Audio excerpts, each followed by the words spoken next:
place. And action is underway. Mat 2 here at Fort Worth. Senior Nationals Olympic Team Trials qualifying tournament. Top 5 qualify. So you have to wrestle back for 5th place. 4 wrestlebacks. Guerin with a snap down, go behind the other way. That's 2, and a nice gut wrench. That's deep. That's 2 more.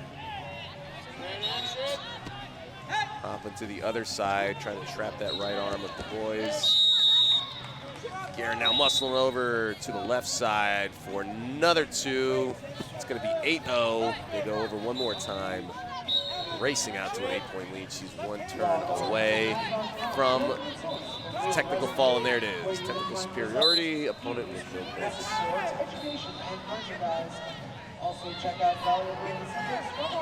Just like that, Kim Guerin is on to the quarterfinals.